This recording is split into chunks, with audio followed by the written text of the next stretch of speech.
Voilà, invité ce soir de Face à la Une, Jean-Marie Le Pen. Bonsoir. Bonsoir. C'est vous qui fermez le banc, puisqu'on avait tiré au sort, et c'est vous qui avez... Les innocents, les mains pleines. Voilà. Alors, parlons-en des innocents, justement, parce que je viens de regarder un de vos clips de campagne, et vous évoquez le problème de l'amnistie des conducteurs. Vous dites, sauf ceux qui ont provoqué des accidents avec blessure ou avec mort, vous êtes pour l'amnistie, alors que tous les autres candidats sont vraiment contre l'idée d'une amnistie. Je crois qu'il y a une dérive très importante qui est en train de se produire dans la société française, qui est en quelque sorte la chasse aux automobilistes. Alors que ce sont des gens qui payent déjà énormément d'impôts, la TVA sur les automobiles, la TIPP sur les produits pétroliers, la taxe sur les assurances, sans parler des péages, etc.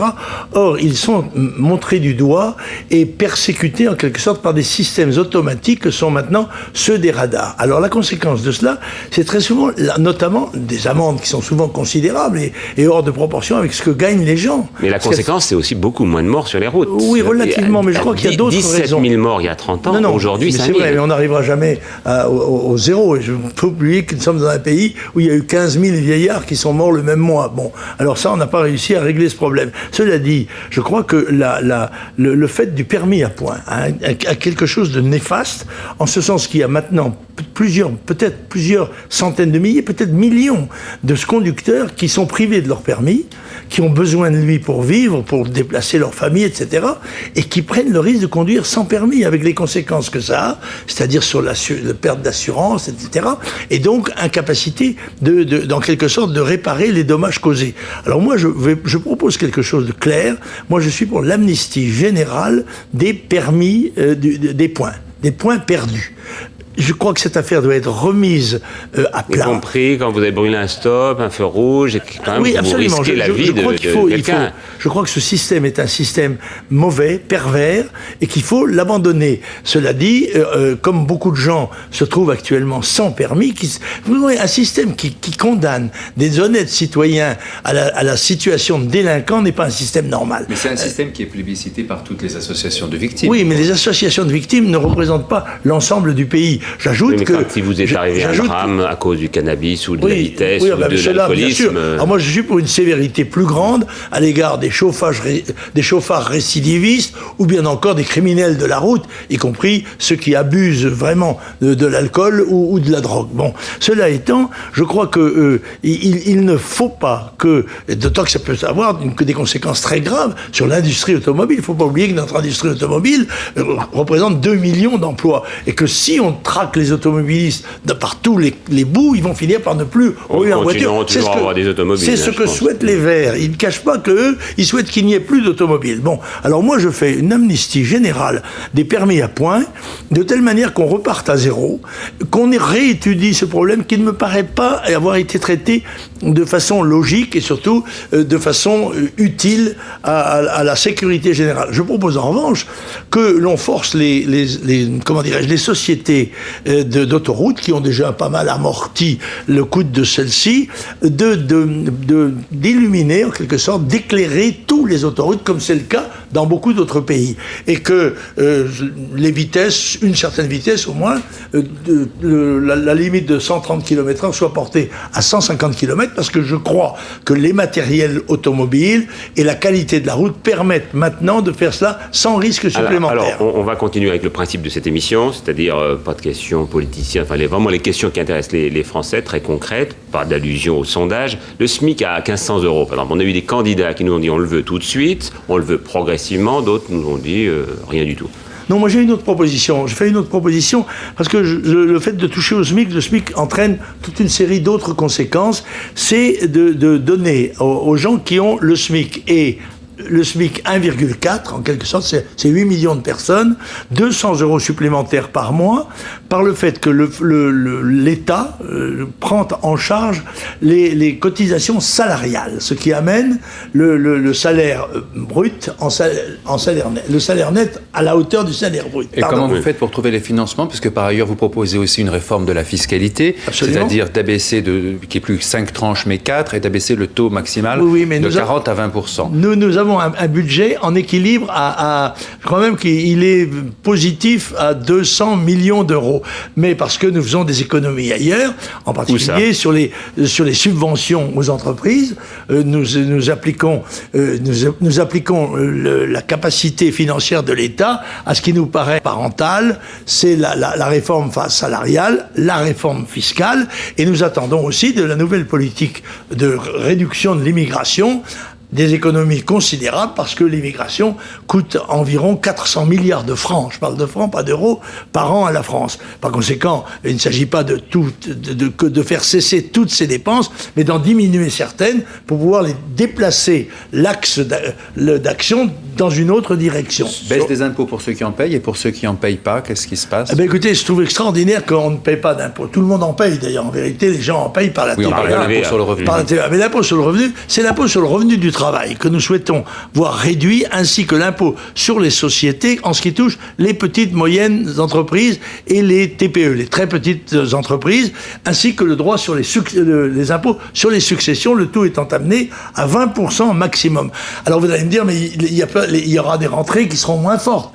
Je ne crois pas. Parce que je crois que dont le pays souffre, c'est qu'il n'a pas la liberté d'agir, la liberté de travailler, la liberté de gagner de l'argent. Et je crois que quand on aura fait ces réformes-là, eh bien, il y aura un élan économique qui va se traduire par des rentrées d'abord personnelles plus grandes et des rentrées fiscales plus importantes. Alors justement, venons-en au chômage. Tous les candidats ont à peu près leurs mesures phares. Vous n'en avez pas une précise, assez simple. Si, moi c'est redonner de l'activité à la société française. C'est un principe, c'est pas une mesure. Mais non, je prends des mesures concrètes, n'est-ce pas ? Et c'est celles-là qui vont amener le chômage à baisser, parce qu'il n'y a que les entreprises qui créent des emplois, personne d'autre. Si, l'État en crée, mais ce sont des emplois généralement inutiles et extrêmement coûteux au budget. Alors je vous rappelle que nous avons une dette de 2500 milliards d'euros. On ne peut pas se rendre compte. 18 000 euros par Français.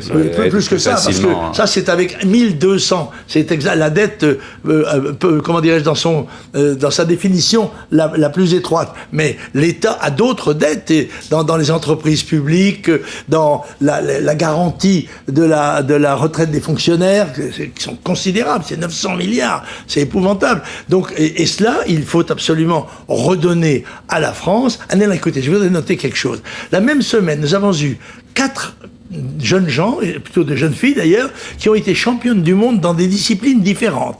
Nous avons le TGV qui est champion du monde. Nous avons encore eu des champions du monde je crois que c'est en judo.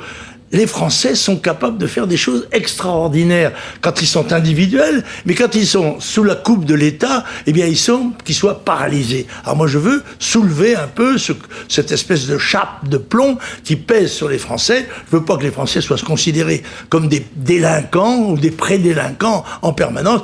Laissons un peu respirer notre pays, mais pour cela, il faut que nous ayons une nation défendue. C'est-à-dire que nous ayons des frontières pour défendre à la fois notre pays de l'invasion migratoire et d'autre part de l'invasion commerciale par des pays qui n'ont pas les mêmes coûts que nous, les mêmes coûts de production, ni fiscal, ni monétaire, ni social. On ne peut pas lutter contre la Chine si on n'a pas de frontières. Alors je crois qu'il faut des frontières non pas pour faire une ligne Maginot, mais pour filtrer, pour avoir des échanges que nous contrôlons dans le but d'empêcher que la France se désindustrialise comme elle est en train de le faire. C'est dramatique, n'est-ce pas ? Nous avons perdu 2 millions d'emplois industriels, 3 millions d'emplois agricoles, 1,5 million d'emplois artisanaux et commerciaux. Si nous continuons comme ça, nous n'aurons plus aucune capacité de production. Jean-Marie Leval, il nous reste 1 minute 20, donc 2 questions. La première, une question politique. Vous avez dit que dans l'entre-deux-tours, vous seriez prêt à appeler Nicolas Sarkozy, et on a quand même un petit peu l'impression que vous en avez fait votre adversaire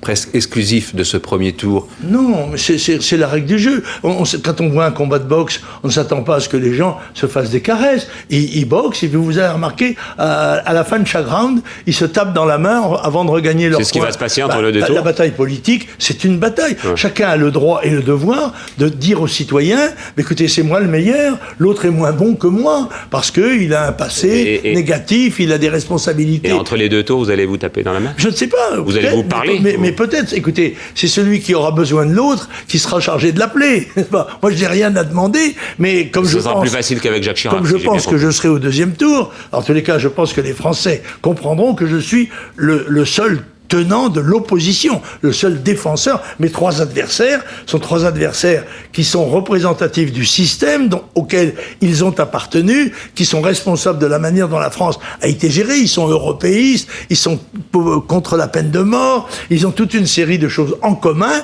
Si vous aimez ça, choisissez-les. Si vous n'aimez pas ça, je suis à votre disposition. Un dernier mot, juste en 5 secondes. J'ai posé la question à François Bayrou. Est-ce que, si vous n'êtes pas au second tour, et même si vous êtes au second tour et que vous êtes battu, est-ce que vous remplirez pour 2012 ? Écoutez, je ne sais pas. Si Dieu le veut, et si mes camarades ont pour moi la même sympathie et la même confiance, après tout, moi je me porte aussi bien qu'il y a 10 ans. Même à 83 ans. Pourquoi pas encore ? Très bien, pourquoi pas ? Vous savez que Adenauer a gouverné, il avait de 77 à 87 ans. Et l'Allemagne n'a pas eu à s'en plaindre, je crois. Jean-Marie Le Pen, je vous remercie. Voilà, c'est la fin de cette émission. Dans quelques instants, nous allons retrouver Navarro et puis, bien sûr, la météo.